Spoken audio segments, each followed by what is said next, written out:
हमारा भगवत कृपा से गुरु वैष्णव की दया से 17वां अध्याय चल रहा है। इसमें 4 बातें जिनकी हम चर्चा कर रहे थे, श्रद्धा के आधार पर 4 बातें क्या थी? 4 बातें थी भोजन, यज्ञ, दान और तपस्या।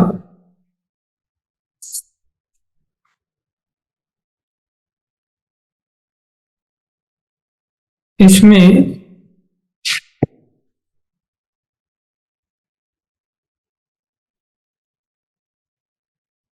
हमने चर्चा किया था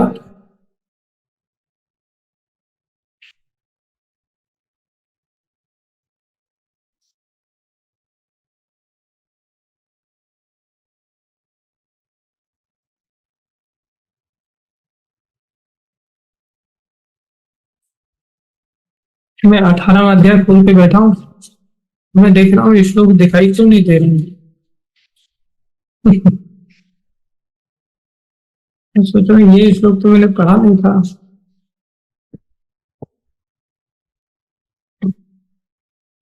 हम 17वें अध्याय में चल रहे थे, जिसमें 4 बातों की चर्चा हो रही थी। 3 प्रकार के जो गुण होते हैं, उन गुणों के आधार पर 3 प्रकार की श्रद्धा, और 3 प्रकार की श्रद्धा के आधार पर 3 प्रकार के 4 कार्य। कौन से 4 कार्य? जिसमें भोजन था, आहारस्त्वपि सर्वस्य त्रिविधो भवति प्रिय, 7वें श्लोक से हमने चर्चा की थी।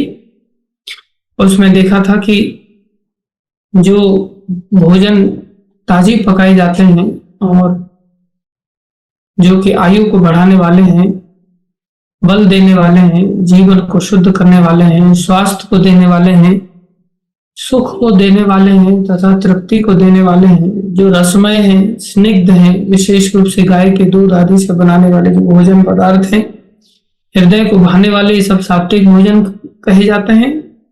और जो अत्यधिक मतलब अधिक तीखे, अधिक खट्टे, अधिक नमकीन, अधिक गरम भी भक्त खा सकते हैं, लेकिन अधिक गरम नहीं होना चाहिए। अधिक गरम, चटपटे, शुष्क एवं जलन उत्पन्न करने वाले भोजन रजोगुनी व्यक्तियों को प्रिय होते हैं। ऐसे भोजन दुख तथा शोक एवं रोग को उत्पन्न करते हैं। शुरुआत में खाने में तो लोगों को मांसाहार वगैरह, मदिरा पान वगैरह या अन्य राजसी भोगों को करने में, बढ़िया बढ़िया खाने में अच्छा लगता है, लेकिन ये रोगों को उत्पन्न करने वाले होते हैं। इसके पश्चात आता है खाने से 3 घंटे पूर्व पकाया गया। अर्थात आज अगर सिनेरियो हम देखें थोड़ा सा, कितने सारे आइटम केवल पैक्ड फूड के रूप में उपलब्ध है हम सभी को। और जितने भी पैक्ड फूड हैं वो 3 घंटे से पहले पकाए गए या 3 महीने से पहले पकाए गए, उसकी तो सीमा ही कोई नहीं। 3 महीने क्या 3-3 साल के बने हुए पैक्ड आइटम लोग जो है खाते हैं। एक तो कितने पूर्व में पकाया गया, ऊपर से उसमें ऐसे ऐसे केमिकल्स डाल डाल करके उसको प्रिजर्व किया जाता है। ये कितना खतरनाक है। इसको हमें सीखना चाहिए, समझना चाहिए। काजल माता को थोड़ी सी नींद आ रही है, इसलिए थोड़ा सा जागते हुए हमें इस बात को समझना चाहिए कि हमें पैक्ड आइटम नहीं खाने चाहिए। तमोगुनी भोजन मतलब कोई भी पैकेट में, अब आजकल के छोटे बच्चों से कुरकुरे खिलाने की आदत, चिप्स खिलाने की आदत। चिप्स खिलाना ही है तो खिलाओ ना, खुद से ताजी बना करके चिप्स खिलाओ तुरंत, लेकिन पैकेट से ला करके इंस्टेंट चिप्स आप लोग खिला देते हैं। ये कितना खतरनाक है। कुरकुरे खिला देते हैं बच्चों को। कभी ऐसे पैक्ड आइटम नहीं खिलाने चाहिए, किसी को भी नहीं खाने चाहिए। बच्चों को बचपन से ऐसी गंदी आदत पड़ जाती है तो कितना खतरनाक हो जाता है। इसलिए ये सभी तमोगुनी भोजन हो जाते हैं। और तमोगुनी भोजन से क्या सोचेंगे कि बच्चे हमारे प्रति आज्ञाकारी बनेंगे, वो बच्चे हमारी पूजा करेंगे? दूर दूर तक नहीं करेंगे। बच्चे भी हमें आगे चल करके पैक ही कर देंगे, सीधा वृद्धाश्रम वगैरह में पटक देंगे। कोई संबंध नहीं उनके हृदय में है, क्योंकि हम लोग कुछ बना करके उनके अंदर प्रेम डाल करके कुछ खिला ही नहीं। हमारा प्रेम ही उनके अंदर नहीं जा रहा है। हम कुछ बनाए कुछ अपने हाथों से, तो अपने भावना के अनुसार उसमें प्रेम प्रवेश करेगा और फिर वो प्रेम बच्चों को खिलाया जाए तो बच्चों का जीवन परिवर्तित हो सकता है। लेकिन हम तो सब चुटकी में काम करना चाहते हैं, सब चीजें इंस्टेंट करना चाहते हैं, सब बना बनाया, और पता नहीं बनाने वाले किस चेतना में कार्य कर रहे, वो चेतना भोजन के माध्यम से लोगों को प्रवेश कर जाती है। ये इतना डेंजरस होता है, इतना डेंजरस होता है कि हम सोच नहीं सकते। मैं अपने जीवन की घटना बताऊं, मैं कॉलेज से आता था और आकर के मैंगो शेक पीता था। एक शिमला जूस सेंटर था, उसके पास जाकर के मैंगो शेक पीता था, 5 रुपए का आता था। मैं वापस आया जहां पर हमारा बेस था, जहाँ भक्तों के साथ रहते हुए, तो प्रभु जी ने पूछा, तुम रोज इतना लेट कैसे हो जाता है कॉलेज से आते आते? मैंने कहा, प्रभु जी थोड़ा समय थक जाता हूँ तो मैंगो शेक पीने के लिए चला जाता हूँ। बोले, कहाँ जाकर के पीता है? मतलब वहाँ शिमला जूस सेंटर। बोलो, वो तो मुसलमान व्यक्ति बना, हाँ जो भी है। अरे तो बोले, उन लोगों के कर्म इसमें प्रवेश नहीं करते क्या? मतलब आपने कहा था फल फल खा सकते हैं। बोले, फल फल खा सकते हैं लेकिन अनकट फल खाने चाहिए। अनकट मतलब कटवा के भी नहीं लेना चाहिए उस व्यक्ति से।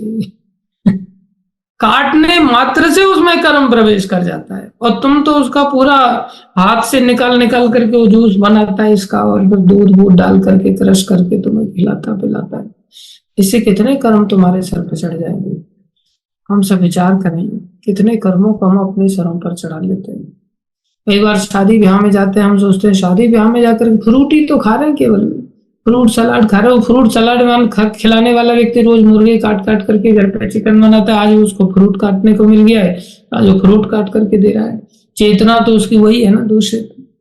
इसलिए एक भी चीज हमें दूसरे लोगों से इस प्रकार से बनी बनाई नहीं खानी चाहिए। मेरे गुरु महाराज को देखा, वो किसी दूसरे भक्त के हाथ से भी, सब भक्तों के हाथ से भी नहीं खाते। अगर थोड़ा सा भी भक्त के हाथ से, थोड़ा सा भी मेरे जैसे दुष्ट व्यक्ति ने अगर बना दिया ना महाराज के लिए प्रसाद, महाराज का पेट खराब हो जाता है, महाराज का तबीयत खराब हो जाता है। क्योंकि उनको समझ में आ जाता है कि ये गड़बड़ प्रसाद किसी गड़बड़ व्यक्ति ने बनाया इमीडिएटली। तो हमारी स्थिति क्या है? हमारे सर पे ऑलरेडी इतने कर्म सवार हैं, तो हमारा तो खराब क्या होगा? हमारा खराब नहीं होता, हमारा नरक का ही सीधा रास्ता खुल जाता है। छोटा मोटा खराब से हमें पता कहाँ चलेगा। जिनका बिल्कुल वाइट कपड़ा हो, उस पर थोड़ा सा भी दाग दाग दिखाई दे जाता है। जिसका ऑलरेडी रंगीन कपड़ा है, उस पर कितने भी दाग लगा तो थोड़ी ना इतना आसानी से दिखने वाला है। तो इसी प्रकार जिनका जीवन शुद्ध है, उसके प्रति किसी दूसरे का कर्म जब प्रवेश करता है तो एकदम से दिखाई देता है। जिनके जीवन में शुद्धि है ही नहीं, वो दूसरे लोगों के स्पर्श, अरे महाराज को कोई छू भी लेता है ना, छूने मात्र से उनको कर्मिक रिएक्शन ट्रांसफर हो जाते हैं। और ये होता है, ये कल्चर है, ये पता है। अरे जब कोरोना लग सकता है तो कर्म नहीं आ सकते क्या छूने मात्र से? अवश्य आ सकते हैं। इसलिए हमारे कल्चर में छूना भी अलाउड नहीं आसानी से। हमारी संस्कृति में हाथ जोड़ना सिखाया गया है। कोरोना काल में लोगों की अकल दी गई थी, भाई हाथ जोड़ो करो, एक दूसरे को प्रणाम किया, हाथ मिलाने के बजाय। महाराज कभी हाथ नहीं मिलाते, प्रभुपाद जी कभी किसी से हाथ नहीं मिलाते थे, क्योंकि छूने मात्र से कर्मिक रिएक्शंस लग जाते हैं। देखने मात्र से भी कर्मों की वृत्ति ट्रांसफर होने लगती है। आप देखेंगे कोई व्यक्ति मुंह फाड़ रहा हो, जमाई ले रहा करके, दूसरा व्यक्ति भी उसी समय अपने आप जमाई लेने लग जाता है। ऐसे उसको तो समाचार दिया नहीं, कहीं से कोई कनेक्शन ऐसा है नहीं, दूसरा कैसे जमाई ले रहा है? बोले यही टेलीपैथी है, यही वाइब्रेशन संसार में घूमते रहती है। आप देखेंगे, आप किसी व्यक्ति को घूर घूर करके आराम से देखते रहो, देखते रहो, देखते रहो, अचानक से उसके मन में भी इच्छा पैदा हो जाएगी कि मेरे को कोई देख रहा है, मेरे को उधर देखना चाहिए, वो भी आपकी ओर देखने लग जाएगा। तो ये चेतना का ट्रांसमिशन होता है इस तरह से। इसलिए बहुत सावधानी रखने की जरूरत है। भगवान यहाँ पर कह रहे हैं कि कम से कम मोटे दृष्टिकोण से तो समझ लो भाई कि 3 घंटे पहले अगर कोई चीज पकाई हुई है तो कम से कम ऐसे भोजन को तो मत करो। भोजन के प्रति तो कम से कम सजग हो जाओ। कोई व्यक्ति अगर भोजन के प्रति सजग हो गया ना, बस उसका उद्धार भोजन से भी हो सकता है, केवल खाने से हो सकता है। बस ये कितनी बड़ी बात है। आहार शुद्ध हो, सत्व शुद्ध ही। सत्व माने हमने बताया था वही 4 चीजें, चित्त मन बुद्धि अहंकार। आहार शुद्ध हो, सत्व शुद्धि, सत्व शुद्ध हो, ध्रुवा स्मृति। जैसे हमारा चित्त शुद्ध होगा, हमारी स्मृति ध्रुव हो जाएगी। आज हमारी स्मृति ध्रुव नहीं है। ध्रुव मतलब बातें टिकती नहीं है। जब बातें टिकने लग जाए तो उसे ध्रुव कहते हैं, पक्का। आज हमारी स्मृति ध्रुव नहीं। कितनी बार हम इन सब चीजों को सीख लेते, समझ लेते, लेकिन थोड़े समय के बाद दिमाग में से सब चीजें निकल जाती हैं। इसलिए हमारी स्मृति को हमें ध्रुव बनाना चाहिए। सारा खेल स्मृति का है। अब देखो स्मृति तो बाद में रहेगी जब हमको सुनेंगे, जब हम सुनेंगे नहीं तो स्मृति कहां से रहेगी। सबसे पहले तो सुनने के प्रति ध्रुवता आ जाए सुनने के प्रति हमारी कंसिस्टेंसी नहीं है। आज सुन लिया, 4 दिन के लिए छुट्टी मार दिया, ऐसा नहीं होना चाहिए। एवरी डे बेस पर सुनना चाहिए। एवरी डे बेस पर संसार की चर्चा सुनते हैं, ज्ञान कथा सुनते हैं। कल परसों हम 3-4 बच्चों के संपर्क में आए, बेचारे 11वीं 12वीं कर रहे थे।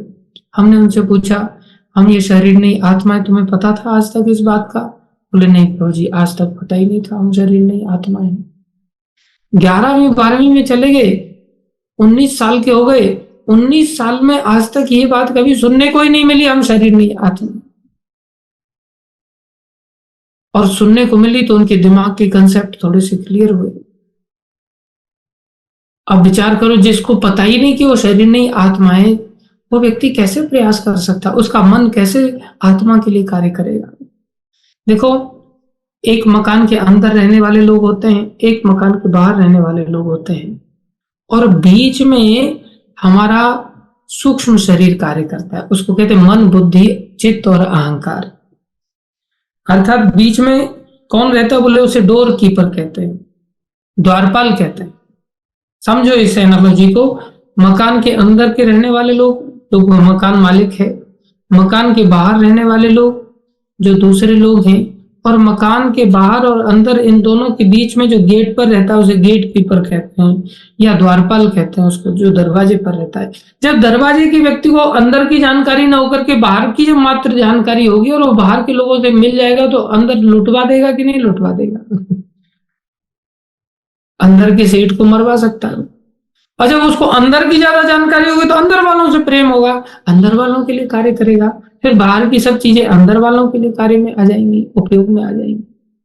तो इसी तरह से हमारे इस शरीर रूपी मकान में अंदर क्या है? बोले अंदर आत्मा है, और बाहर क्या है? बाहर ये संसार है। बीच में कौन है दरवाजे पर? बोले दरवाजे पर हमारा सत्व है। सत्व मतलब हमारा चित्त, मन, बुद्धि, अहंकार रूपी हृदय है।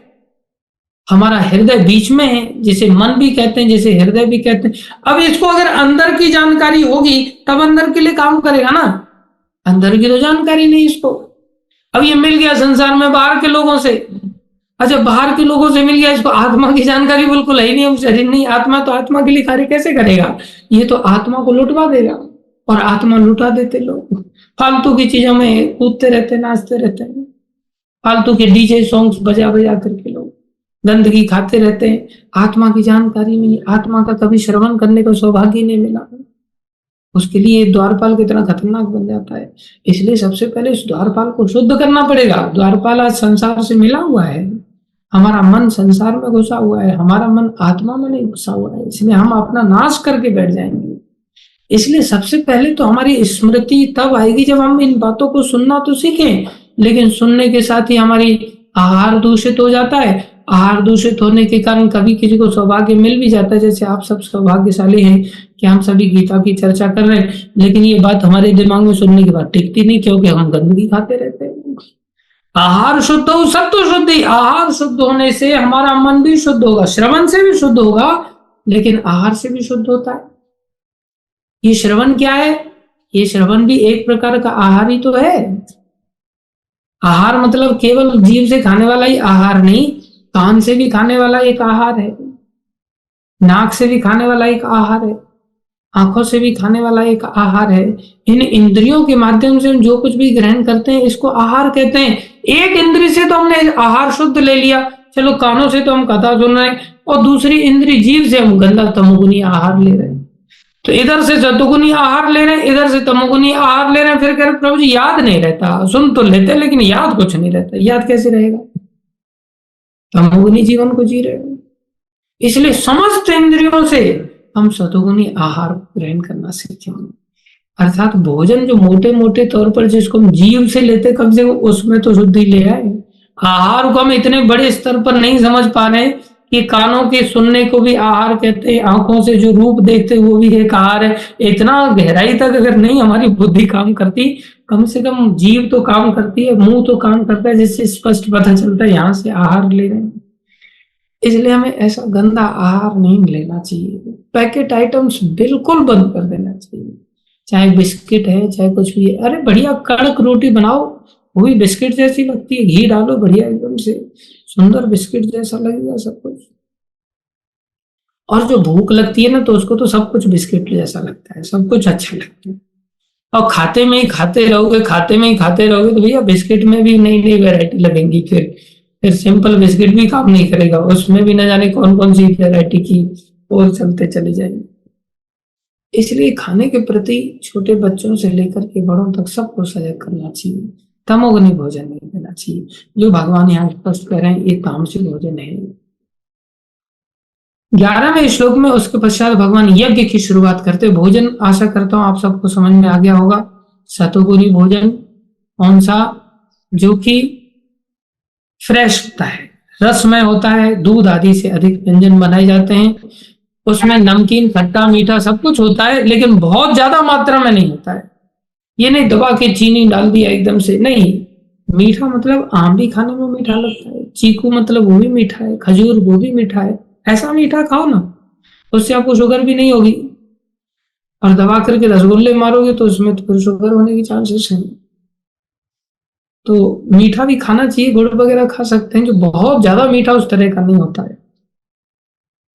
खट्टा ज्यादा नहीं होना चाहिए। जिस चीज में अधिकता आ गई कि तीखा ज्यादा है, खट्टा ज्यादा है, गर्मा बहुत गर्मा गर्म एकदम से, वो सब रजोगुनी भोजन। 3 घंटे से ज्यादा किसी को, ये सब नियम महाप्रसाद पे लागू नहीं होते, ये ध्यान रखने का। महाप्रसाद अगर कभी ज्यादा मीठा भी आ गया तो ऐसा नहीं बोलने का ये तो रजोगुनी बन गया, नहीं। महाप्रसाद महाप्रसाद है। चीकू क्या है? अरे चीकू एक फल होता है, उसको खाना चाहिए।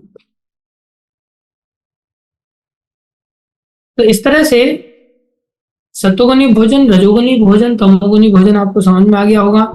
इसके बाद यज्ञ। यज्ञ बहुत जरूरी है। यज्ञ मतलब पूजा करना, और सब करते ही हैं, कुछ ना कोई व्यक्ति करेगा ही करेगा, बिना किए तो रहता नहीं।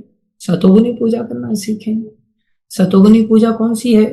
बोले अफलाकांक्षी भेर योग्यो, जिसमें फल की आशा ना हो।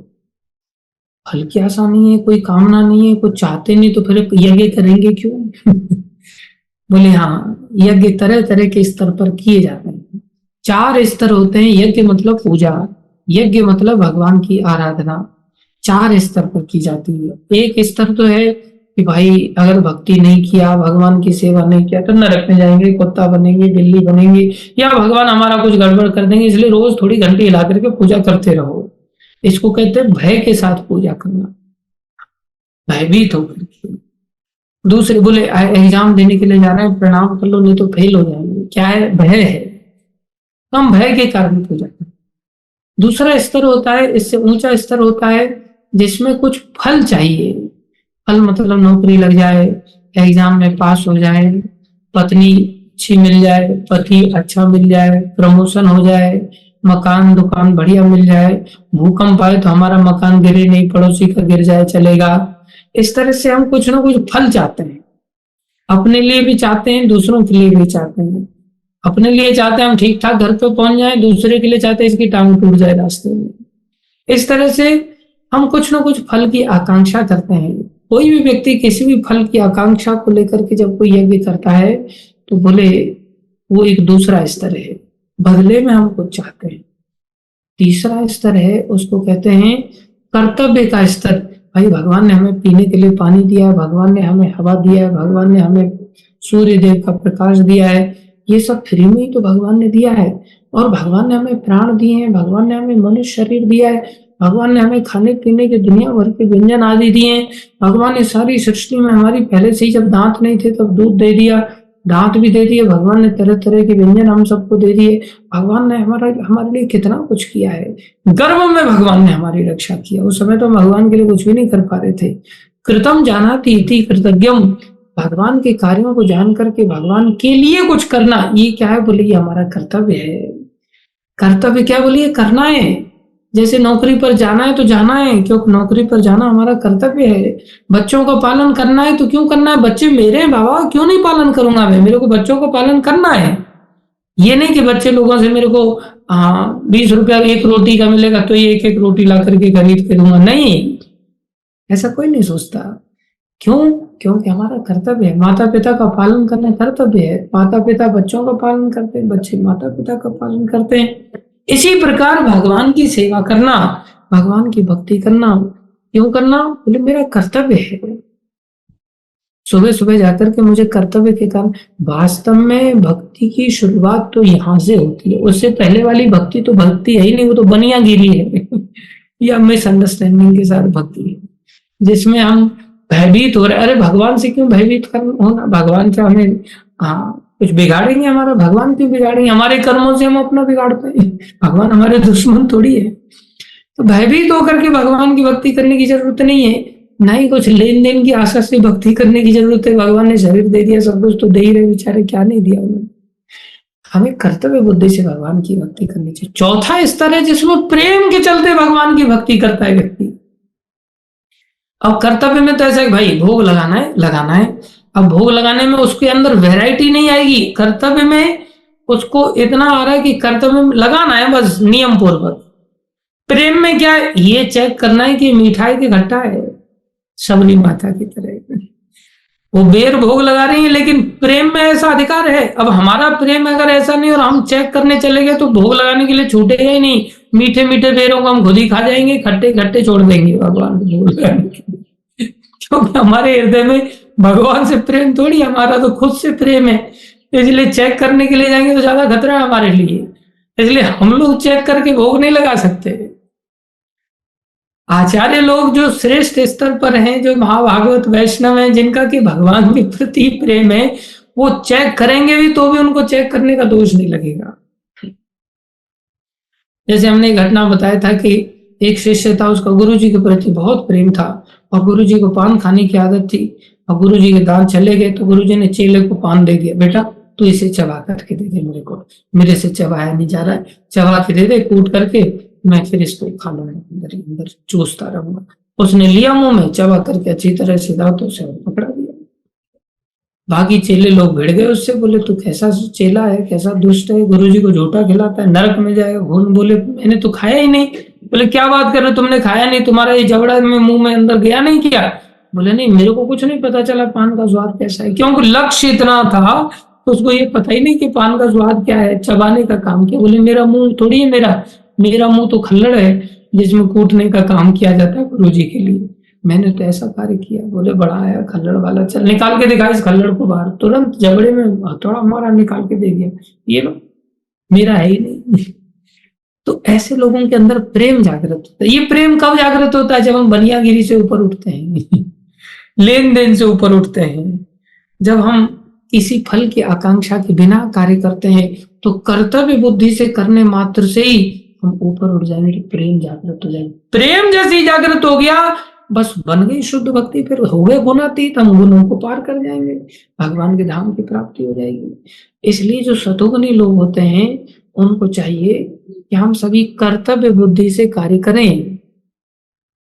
ये नहीं कि मंगल आरती नहीं गए तो रोटी नहीं मिलेगी, रोटी नहीं मिलेगी तो कैसे जिएंगे, इसलिए रोटी खाने के लिए मंगल आरती करना है, ऐसा नहीं होना चाहिए। फल की आकांक्षा कोई नहीं। अफलाकांक्षी यज्ञ का अर्थ यही होता है। दूसरा है जो फल की आकांक्षा से यज्ञ किए जाते हैं वो सब राजसी यज्ञ होते हैं, या गर्ववश जो यज्ञ किए जाते हैं, भौतिक लाभ के लिए जो यज्ञ किए जाते हैं, स्वर्ग आदि में जाने के लिए जो यज्ञ किए जाते हैं, वो यज्ञ ठीक नहीं है, रजोगुणी यज्ञ माने जाते हैं। और तीसरे प्रकार के जो यज्ञ होते हैं वो कौन से होते हैं? विधिहीनम, कोई विधि विधान नहीं है, अपने मन गणंत विचारधारा से। कौन से शास्त्र में ऐसा लिखा था कि वृकासुर को भगवान को यज्ञ करने के लिए अपना मांस चढ़ाना चाहिए? ये कोई विधि थोड़ी है, उसने अपने मन से ही विधि बना लिया। वृकासुर ऐसा दुष्ट था। नारद जी से पूछा उसने, अब ये बताओ जल्दी से कौन सा देवता प्रसन्न हो जाता है? तो नारद जी देखने लग गए, अब भगवान तो तुलसी के पत्ते से प्रसन्न हो जाते हैं, भगवान तो एक चुल्लू भर जल देने से प्रसन्न हो जाते हैं, भगवान को प्रसन्न होने में देर थोड़ी लगती है। भक्तों से तो भगवान ऐसे ही प्रसन्न रहते हैं, लेकिन ये तमोगुनी व्यक्ति है। तो बताया नारद जी ने, एक काम करो, तुम शंकर जी की आराधना करो, शंकर जी बहुत जल्दी प्रसन्न हो। आशुतोष नाम चला गया वो नारद जी के कहने पर, लेकिन नारद जी ने विधि उसको नहीं बता पाए, क्यों? विधि की उसको प्रतीक्षा ही नहीं थी, वो अपने आप में तमोगुनी था। कौन विधि सुने? हम लोग कोई विधि विधान थोड़ी सुनना चाहते हैं, हम अपने मनमाने ढंग से अपने रास्ते निकाल लेते हैं, ये बहुत खतरनाक होता है। नारद जी का सौभाग्य मिला जो परम वैष्णव है, और भगवान शंकर भी जो परम वैष्णव है, उनकी आराधना उन्होंने सिखा दिया कि भाई उनकी आराधना करनी चाहिए, लेकिन वो आराधना सीखा नहीं, चला गया, यज्ञ चालू कर दिया, लकड़ी इकट्ठी करके लकड़ी जला दिया उसने। और जला दिया तो लकड़ियों में क्या कर रहा है? आहुति डालने के साथ साथ वो अपना मांस काट काट करके डाल रहा है। अब देखो, ये एक एंगल से देखा जाए तो कितना बड़ा त्याग है। दुनिया में आज तक किसी ने इतना बड़ा यज्ञ नहीं किया होगा जिसमें कि अपने शरीर का मांस निकाल निकाल करके डाले। और जब सारे शरीर का मांस खत्म हो गया तो उसने सोचा अब कुछ बचा ही नहीं, तो गला ही डाल देता हूँ काट करके। अब गले को भी कैसे डाले, उसको पता कैसे चलेगा कि गले को मैं कैसे फेंकूं? तो गले को फेंक तो पाएगा नहीं मरने के बाद, तो गले को आग के सामने ऐसे ले जा करके ऐसे सीधा काट करके अपने आप ही बोले गला गिर जाएगा। ऐसे सीधे यज्ञ में डालने के लिए तत्पर हो गया। और यज्ञ में डालने के लिए मंत्र हीनम विधि हीनम, कोई विधि विधान नहीं है। शंकर जी प्रकट हो गए, कोई भी प्रकट हो जाता, आप भी उस जगह पर पहुंच जाते। अगर कोई व्यक्ति गला टांगने के लिए तैयार हो जाए तो आप भी बोलो भैया क्यों मर रहे हो यार, क्यों मर रहे हो? तुम्हारा नाम नहीं भी कोई जप रहा होगा तो भी हम लोग पहुंच जाएंगे, मत मर जाओ। तो नारद जी की इस विधि को समझ करके, इस शिव जी की आराधना को समझ करके उसने जब ऐसा दुस्साहस किया तो शंकर भगवान प्रकट हो, क्यों मर रहा है, क्या चाहिए? मेरे को तो दो चीजों से आदमी प्रसन्न कर लेता है, खाली बेल के पत्ते से और पानी से बस। तुम तो खून चढ़ा रहा है मेरे ऊपर, तुम तो गर्दन चढ़ा रहा है, क्या दिक्कत है? तू क्या चाहता है? जो चाहता है मांग ले यार, मर मत तू बस। दया आ गई शंकर भगवान को, बोले आप मेरे को ऐसा वरदान दे दो जिसके सर पे हाथ रखो सर फट जाए उसका। आज ऐसा वरदान शंकर जी बोले देखो कैसा मूर्ख है, मांग भी रहा है तो क्या मांग रहा है? सर फट जाए किसी का जिसके सर पे हाथ। लेकिन चलो तू मत, तू तो मत मर, वरदान दे दिया, तथास्तु। अब शंकर जी अकेले नहीं गए थे, वो माता पार्वती के साथ गए थे। तो माता पार्वती को गौरी भी कहा जाता है, गौरी मतलब गोरे रंग की है वो। उनको देखने लग गया वो घूर घूर करके, और फिर आगे बढ़ा शंकर जी की ओर। जब शंकर जी की ओर आगे बढ़ा तो शंकर जी पूछने लग गए भैया क्या चाहते हो? बोले मैं आपके सिर पे हाथ रखना चाहता हूँ। देखो ऐसा बुद्धिमान है, जो व्यक्ति वरदान दे रहा है उसी के सिर पे हाथ रख कर को। बोले ऐसा क्यों? बोले आप ये गौरी को लेकर के घूम रहे हो, ये तो मेरे साथ में घूमनी चाहिए।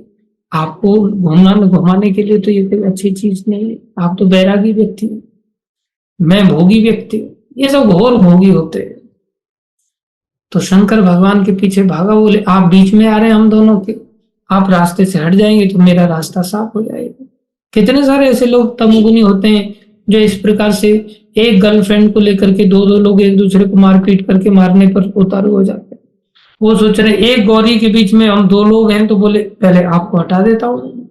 उन्हीं से वरदान लेकर के उन्हीं के सिर पे हाथ रखने के लिए चला गया तमोगुनी व्यक्ति। शंकर भगवान घबरा गए बेचारे, क्यों वरदान दिया है, काम तो करेगा। अंत में नारायण भगवान की शरण में गए, कृष्ण भगवान को पुकारा। भगवान कृष्ण छोटे से ब्रह्मचारी के रूप में बनकर के आ गए, किताब किताब हाथ में, गीता भागवत वगैरह लेकर के रास्ते में छोटे से भगवान। बड़े ब्रह्मचारी छोटे स्तर के तो बड़े सुंदर लगते हैं ना, जिनका छोटा शरीर होता है बड़े आकर्षक हो जाते हैं। भगवान संस्कृत श्लोकों को बोलते हुए रास्ते से जा रहे हैं तो देख रहे हैं ये भागता भागता जा रहा है, पसीना आ रहा है, एकदम हट्टा कट्टा शरीर है। शंकर जी की दया से सारा शरीर उसका रिवाइव हो गया। शंकर जी के पीछे भागते भागते थे, अरे तू कहाँ भाग रहा भैया? शकुनी नंदन, उसके बाप का नाम लेकर के बुलाया। उसके पिता का नाम शकुनी था, ये महाभारत वाला शकुनी नहीं था, ये दूसरे शकुनी था। शकुनी नंदन तो उसको लगा कोई घर के मेरे खानदान को जानने वाला व्यक्ति, लगता ज्यादा ही क्लोज व्यक्ति है। तो उसके कहने पर रुक गया, बोले ये शरीर ऐसे ही थोड़ी तुम्हें भगवान ने दिया, भोगों के लिए शरीर दिया, इसको ऐसे ही भाग भाग करके थका दोगे तो फिर भोग कैसे कर पाओगे? आराम करो, रिलैक्स हो जाओ, मेरे को बताओ, मैं तुम्हारी सहायता करूंगा। फिर उसने सारी स्टोरी बता दिया, मैं क्यों भाग रहा हूं। अरे तुम ये शंकर की बातों पर भरोसा करता है? ये तो जब से राजा दक्ष ने इसको श्राप दिया ना, तब से ये पिशाच बन गया है, दुनिया में झूठ बोलता रहता है। इसके वचनों की कोई सामर्थ्य नहीं, इसकी कोई ताकत नहीं, इसकी बात पे भरोसा। मैं तो चाहता हूँ इसको धरती पे रहना ही नहीं चाहिए। तुम ठीक भाग रहा था मारने के लिए, लेकिन मारना ही है तो ऐसे थोड़ी मारा जाएगा, घेर के मारेंगे। एक साइड से तू पकड़ना, एक साइड से मैं पकड़ूंगा। इसको तो छोड़ेंगे ही नहीं। इसने बहुतों को ऐसे वरदान देकर के गुमराह किया है। किसी भी हालत में हमें तो जरूर इसे बदला लेना है, समाज के लिए उद्धार का काम करना है। ये रहेगा ही नहीं तो समाज भटकेगी नहीं इसके पीछे। इसलिए मैं तुम्हारा साथ दूंगा, लेकिन मेरे को ये बताओ तुम्हारे दिमाग में ये बात बैठ कैसे गई कि ये इतना वरदान देता है, या इसके वरदान में कोई ताकत है? कोई ताकत नहीं है इसके वरदान में, और ये तो और बड़ा धूर्त है, वरदान देकर के तुमको गुमराह किया इसने। इसको तो नष्ट होना चाहिए, इसको तो मृत्यु बिल्कुल लिखी है तेरे हाथों और मेरे हाथों, लेकिन हम दोनों मिलकर मारेंगे। लेकिन तुम बात पर भरोसा करो, इसके वरदानों पर पीछे मत जाओ। बोले ऐसे कैसे आप कह सकते हैं, वरदान झूठा है? बोले परीक्षा कर लो। तुम्हें अगर मेरी बात पर भरोसा नहीं हो रहा तो परीक्षा कर लो। बोले परीक्षा ही तो कर रहा था। अरे इतना भाग भाग करके नहीं निकली परीक्षा, फिर सच, फिर कितना दुख लगेगा, फालतू में भागता रहा। ऐसे अच्छा खड़े होकर के आराम से परीक्षा कर लो, ऐसे हाथ रख करके अपने सिर पर परीक्षा कर लो। बोले हाथ रख करके सिर पर परीक्षा करूंगा तो मेरा तो सिर फट जाएगा। अरे कैसा पागल है तुम। सर तो तब फटेगा जब उसके अंदर थोड़ी जलन होगी, आग लगेगी। अब मान लो तुम्हारे हाथ में अगर वरदान की शक्ति है तो तुम नजदीक हाथ ले जाओगे तो थोड़ा तो जलेगा ना, पहले एकदम से थोड़ी ना आग लग जाएगी। तुम थोड़ा नजदीक तो लेके जाओ, देखो गर्म लगे तो हटा लेना। अब तो ऐसी बातों में फंस गया हो कि हाँ ये बात ठीक है कि मैं दूर से देखता हूं गर्म लग रहा है क्या, तो जैसे वो ऊपर लेके लगा क्या गर्म नहीं लगाना, देखा? एक नंबर का धूर्त है शंकर, उसकी बात पे भरोसा मत करो। और नीचे ले जाओ, देखा अब लगा थोड़ा भी गर्म? बिल्कुल नहीं। सौगंध खाता हूं मैं तेरे खानदान की, तेरे पिताजी की, शंकर की बात बिल्कुल झूठी है। रख ले तू पूरी तरह से। जैसे ही उसने रखा एकदम से सर फट गया, बेचारे का कल्याण हो गया। शंकर भगवान आए, बोले प्रभु ऐसे वरदान मत दे दिया करो। बोले क्या करें, तमोगुनी व्यक्ति का, हम सब तमोगुनी लोग संसार में इसी प्रकार से कार्य करते हैं। शास्त्र के निर्देशों की अवहेलना करके प्रसाद वितरण किए बिना लोग करना सब कुछ चाहते, लेकिन कुछ गांठ से खोलना नहीं चाहते, प्रसाद वितरण नहीं करना चाहते, वैदिक मंत्रों का उच्चारण नहीं करना। और ऐसे आजकल लोग भी नहीं जो वैदिक मंत्रों का उच्चारण भी ठीक से कर रहे। आज की स्थिति में तो किसी को पता ही नहीं कि वैदिक मंत्र कौन से उच्चारण किए जा रहे हैं। एक व्यक्ति की शादी हो रही थी, उसमें ब्राह्मण ने शमशान घाट के मंत्र बोल दिए, अर्थात मृत्यु के अंतिम संस्कार के मंत्र बोले जा रहे हैं, और उसको पता ही नहीं चल रहा है कि कौन से मंत्र बोले जा रहे हैं। ऐसे ऐसे ब्राह्मणों की भी ऐसी ऐसी कई बार स्थिति बन जाती है। पुरोहितों को दक्षिणा दिए बिना और श्रद्धा के बिना संपन्न किया जाता है, वह तामसी माना जाता है। इस प्रकार से हमने यज्ञ को देखा। यज्ञ सतोगुनी कौन से होते हैं, जिसमें फल की आकांक्षा ना हो। रजोगुनी यज्ञ कौन से होते हैं, जिसमें फल की आकांक्षा होती है। तमोगुनी यज्ञ कौन से होते हैं, जिसमें व्यक्ति खुद नष्ट हो जाता है और दूसरों को नष्ट करना चाहता है, खुद मरता है, दूसरों को मारना चाहता है। कितने सारे तंत्र मंत्र के ऐसे यज्ञ करते हैं जो भूत प्रेतों को सिद्ध करके दूसरे के ऊपर चढ़ाना चाहते हैं कि इसके ऊपर भूत चढ़ जाए, इसका सब खानदान मर जाए। ये सब तमोगुनी लोग होते हैं। इस प्रकार से किसी के ऊपर तंत्र विद्या करते हैं, मंत्र विद्या करते हैं, जिससे दूसरा व्यक्ति मर जाए। जैसे तमोगुनी वृत्ति दिखाई थी, कौन से थे वो, दुर्वासा ऋषि ने अम्बरीश महाराज के ऊपर कृत्या प्रकट करके दिखा दी। इसी प्रकार संड अमरक ने प्रहलाद जी को मारने का चेष्टा किया तंत्र विद्या के द्वारा। ये जो तंत्र विद्या आदि हैं, इनको लोग दूसरे को नष्ट करने के लिए, ये सब गंदी मक्खी की तरह होते हैं जो खुद दूध में जाकर के अपने प्राण दे देगी और दूसरे को भी दूध पीने लायक छोड़ेगी नहीं, न खुद जिएंगे न किसी को जीने देंगे। बोले ये तमोगुनी लोग होते हैं, ये इस प्रकार की आराधनाएं करते हैं, ये ठीक नहीं है। इस प्रकार से हमें 3 प्रकार के यज्ञ बताए। इसमें सतोगुनी यज्ञ करना चाहिए, कर्तव्य बुद्धि से हमें भक्ति करनी चाहिए। इसके बाद तपस्या बता रहे हैं। तपस्या में क्या है, बोले तपस्या में कोई देवताओं, देव मतलब देवता भी आते हैं, देव में भगवान भी आते हैं, देव में ब्राह्मण ए, देव द्विज गुरु प्राज्ञ पूजनम शौचम आर्जवम, जो पूजा करते हैं। पूजा किसकी? देव मतलब भगवान की, और देवी देवताओं की भी पूजा मतलब प्रणाम आदि करना, गुरु की पूजा करना जैसे गुरु वंदना हम लोग कहते हैं, ब्राह्मणों की पूजा करना, और प्राज्ञ मतलब माता पिता जो हमारे प्रति सम्मानीय हैं उनके लिए कार्य करना। इस प्रकार से जो कार्य करते हैं। शौचम जो शुद्धि रखते हैं, ये तपस्या है। शौचम मतलब नहाना, अंदर से बाहर से दोनों ही ओर से पवित्रता रखनी चाहिए। आर्जवम ब्रह्मचर्य अहिंसा, ये सब शरीर की तपस्या है। ये तपस्या बहुत जरूरी है। दूसरी तपस्या है, 3 प्रकार की तपस्याएं होती हैं, शरीर से, वाणी से और मन से। शरीर की तपस्या बताया, सतुगुनी तपस्या शरीर की कौन सी होती है? अनउद्वेग कर्म वाक्यम, दूसरे को ऐसा वाक्य ना बोलें जिससे दूसरे लोगों का मन शुद्ध हो जाए, चुभ जाए। चुभने वाली बात नहीं बोलनी चाहिए, सत्य बोलना चाहिए, प्रिय बोलना चाहिए और हितकर बोलना चाहिए। कठोर कई बार हो जाता है, प्रभुपाद जी भी क्रोध करते थे लेकिन दूसरे के हित के लिए करते थे। हम लोग अपने हित के लिए कार्य करते हैं। प्रिय हितम च स्वाध्यायम अभ्यसनम चाहिए, स्वाध्याय करना चाहिए। स्वाध्याय मतलब शास्त्रों का अध्ययन करने से हमारी वाणी की तपस्या हो जाती है। अच्छा सुनेंगे तो अच्छा बोल पाएंगे। ये हम बोल चुके थे। मना प्रसाद सौम्यत्वम, अर्थात मन का तपस्या क्या है? बोले संतोष। आज हमारे हृदय में संतोष नहीं। जब पाए संतोष धन सब धन धूल समान। जितने भी धन हैं तरह तरह के, ये सब बड़े महान धन होते हैं, लेकिन संतोष के सामने बड़ा धन कोई नहीं। इसलिए हृदय में संतोष रखना चाहिए। भगवान की कृपा से जो मिलेगा मिल जाएगा, चिंता नहीं करना चाहिए। ये मन की तपस्या है। 3 प्रकार के लोग होते हैं, एक होते हैं भोग प्रधान, एक होते भोक्ता प्रधान, एक होते भक्त प्रधान।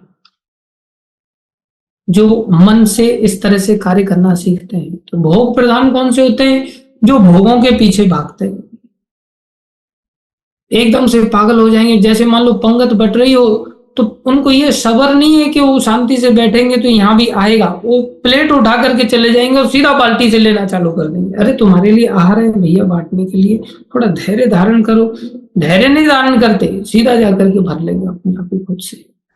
इनको संतोष नहीं है। ये भोग प्रधान है, जो भोगों के पीछे भागते। एक होते भोक्ता प्रधान, जिनको संतोष हो जाता है ना। अब देखो, भोग माने वस्तु और भोक्ता माने व्यक्ति। अब कर्म के अनुसार क्या होता है, कहा जाता है ना, दाने दाने पर लिखा है खाने वाले का नाम। तो दाना और खाने वाला, ये 2 चीजें हुई, इन दोनों का मिलन तो होना ही है कर्म के आधार पर। तो मिलन कैसे होगा? या तो दाना उसके पास जाएगा या खाने वाला उसके पास जाएगा, ऐसे ही होगा ना। तो जब मिलन होना ही है तो दाने को आने दो ना हमारे पास, हम क्यों दाने के पास जाएं? थोड़ा संतोष रखो। लेकिन जिसके मन में संतोष होगा, सेम घटना घटित होनी है। अब जैसे मान लो आपके जीवन में पराठा लिखा है, आपने ऐसे कर्म किए हैं कि घी का पराठा खाना है, तो या तो आप ढाबे में जाएंगे पराठा खाने के लिए, तब आपको मिलेगा, या पराठा आपके पास आएगा। बोले पराठा आता है क्या? बोले हाँ आता है पराठा।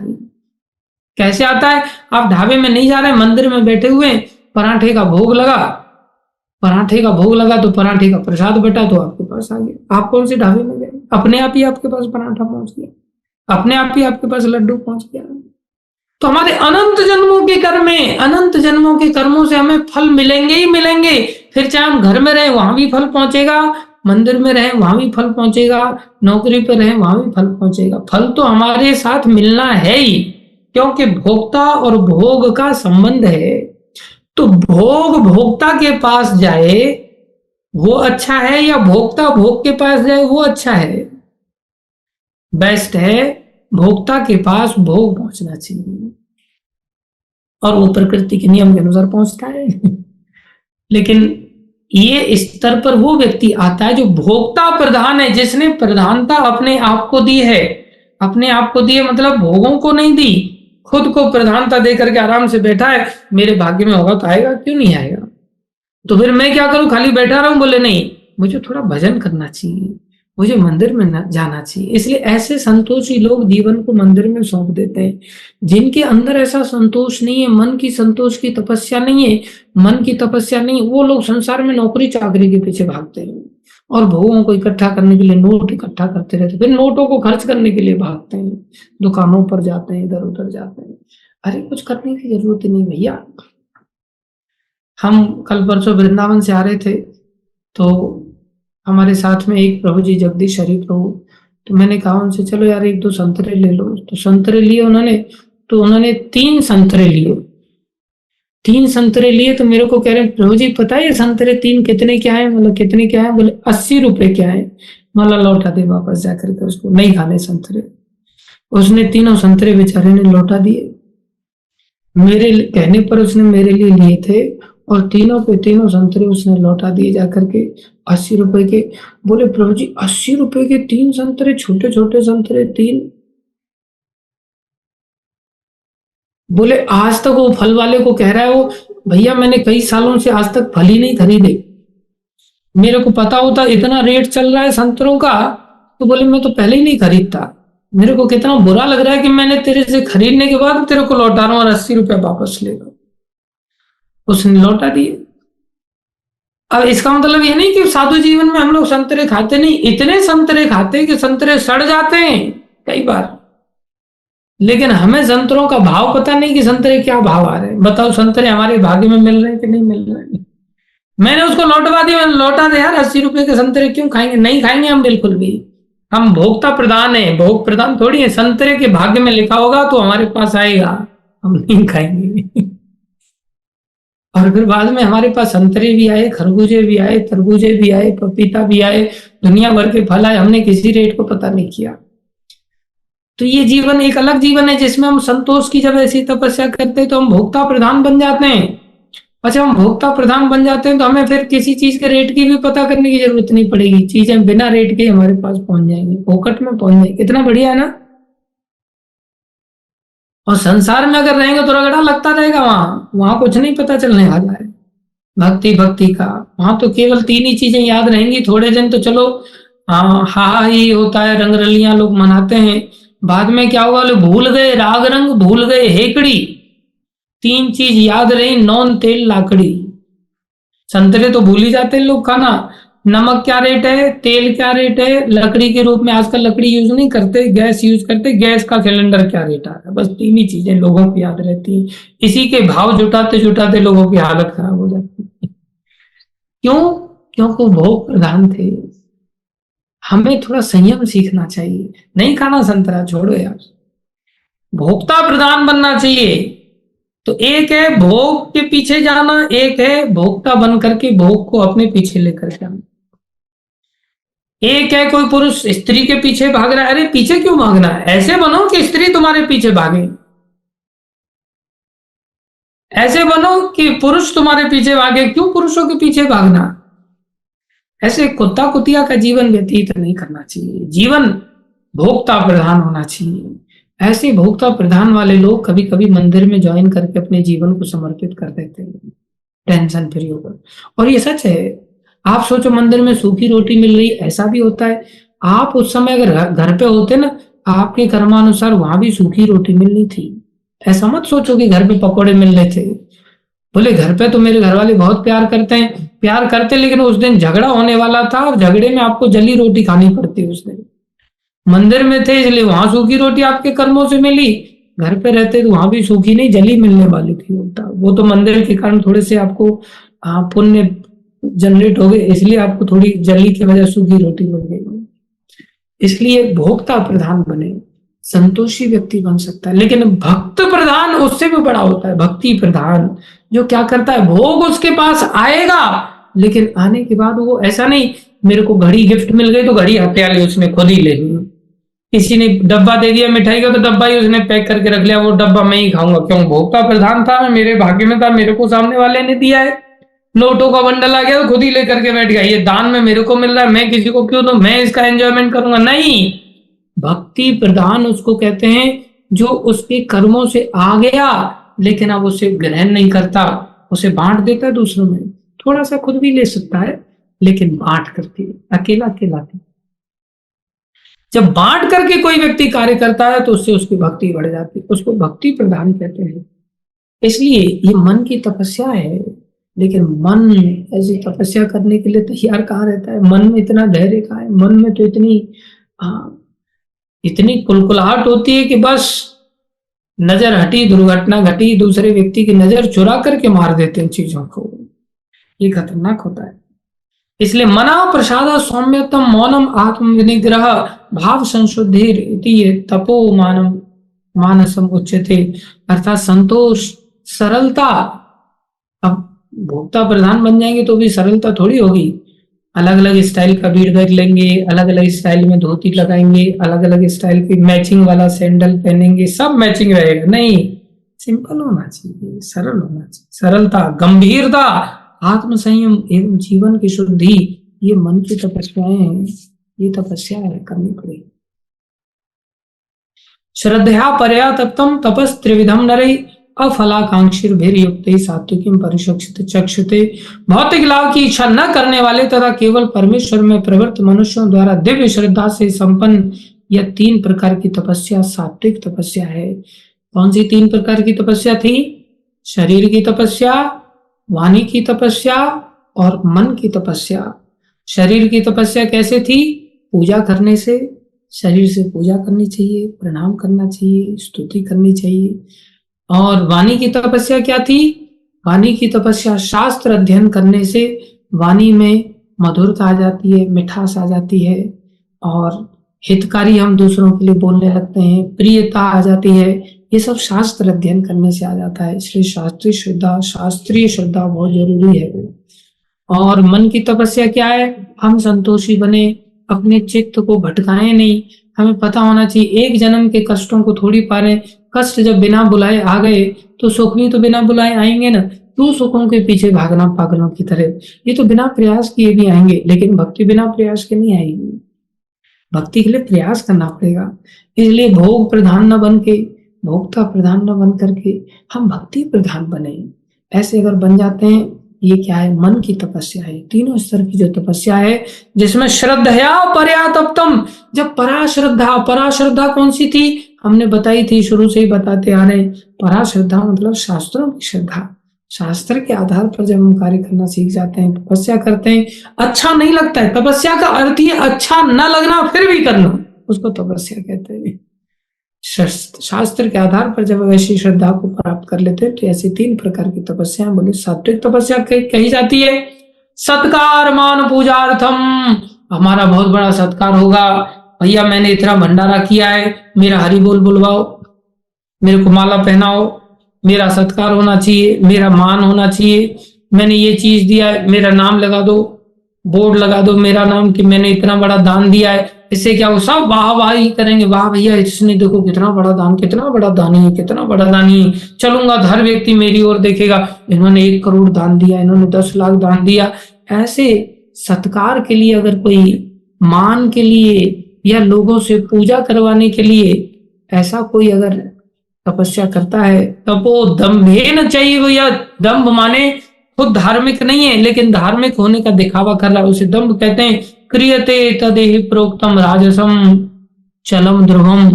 बोले ये चलायमान क्रियाएं हैं एक प्रकार से, और चलायमान कैसी हैं? अध्रुवम, क्षणिक हैं।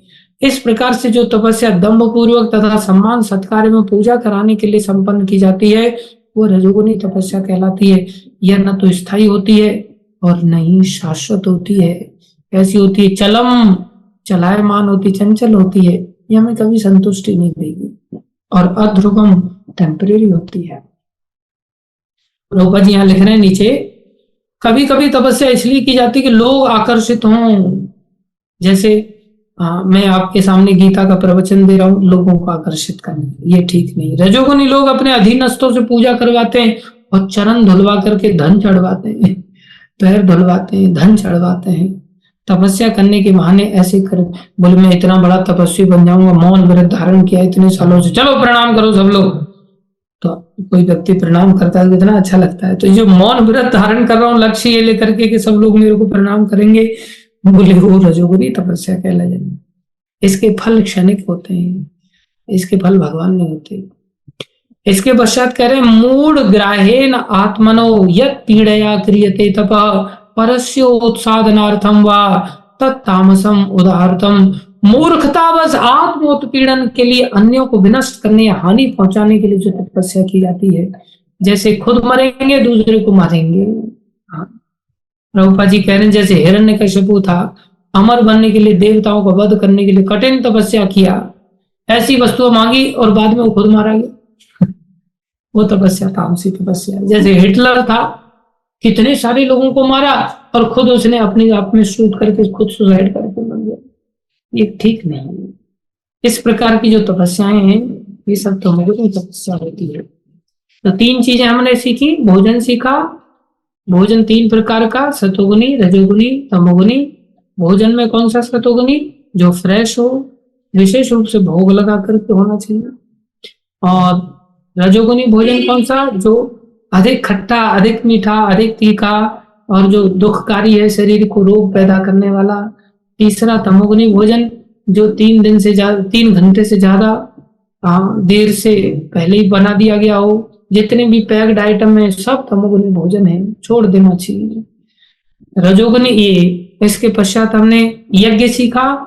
यज्ञ मतलब भगवान की आराधना, भगवान की पूजा, जिसमें क्या क्या आता है, बोले सतोगुनी अर्थात जो कर्तव्य के रूप में की जाए, बिना फल के, बिना भय के कर्तव्य के रूप में की जाए उसे सतोगुनी। और जो फल की आकांक्षा से की जाती है उसे रजोगुनी। और जो फल की आकांक्षा से भी नहीं की जाती, विधिहीनम हिरण्यकश्यप आदि की तरह, वक्रासुर बृकासुर की तरह, इस प्रकार की जो तपस्या की जाती है, खुद मरते हैं दूसरों को मारते हैं, ये तमोगुनी यज्ञ कहलाता है। उसके बाद तपस्या देखा। सतगुनी तपस्या में क्या आते हैं, 3 चीज आती हैं, शरीर की तपस्या, वाणी की तपस्या और मन की तपस्या। शरीर की तपस्या में क्या आता है, पूजा करना। वाणी की तपस्या में क्या आता है, शास्त्र पढ़ना, जिससे कि हम दूसरे लोगों के प्रति शास्त्रों से सीखते हैं कि हमें कैसे बोलचाल करना चाहिए। और सतुगुनी तपस्या के अंतर्गत मन की तपस्या में क्या आता है, संतोष होना, भोग प्रधान न करके, भोक्ता प्रधान भी नहीं, भक्ति प्रधान बनना। और उसके पश्चात हम दूसरे प्रकार का तपस्या देखे, जिस तपस्या में क्या आता है, बोले रजोगुनी तपस्या। रजोगुनी तपस्या कौन सी होती है, बोले रजोगुनी तपस्या सत्कार आदि पूजा प्राप्त करने के लिए, मान सम्मान पाने के लिए जो दान धर्म आदि पुण्य कुछ कर्म किए जाते हैं, जिसमें मान सम्मान की इच्छा हो, पूजा करवाने की इच्छा हो, तो सब रजोगुनी तपस्या। और तमोगुनी तपस्या जो खुद भी नष्ट होंगे और दूसरों को भी नष्ट करने का सोचते हैं, ऐसा सोच करके जो तपस्या की जाती है, तामसी तपस्या की जाती है। इसके पश्चात दान है, जो बड़ा विशेष वस्तु है। ये 4 काम तो सबको रोज ही करने चाहिए और लोग करते भी हैं, वो अपने अपने स्तर पर करते हैं। हमें सतोगुण की ओर जाना है। दातव्यम इति यद्दानम दीयते अनुपकारणे देशे काले च पात्रे च तद्दानम सात्विकम शुद्धम। दान के बारे में कल थोड़ी चर्चा करेंगे। धन्यवाद आप सभी का धैर्यपूर्वक श्रवण करने के लिए। हरे कृष्णा। आज थोड़ा सा 5-6 मिनट लेट हो गए थे, पता नहीं चल पाया था, क्षमा चाहते हैं। हरे कृष्णा। प्रणाम सभी को। कल चर्चा करेंगे, फिर कल ही आप लोगों के प्रश्न भी लेंगे। बोलो भगवान की वाणी भगवत गीता की जय, श्री प्रभुपाद की जय, श्री गुरु महाराज की जय, अनंत कोटि वैष्णव जन की जय, आप सब भक्तों की।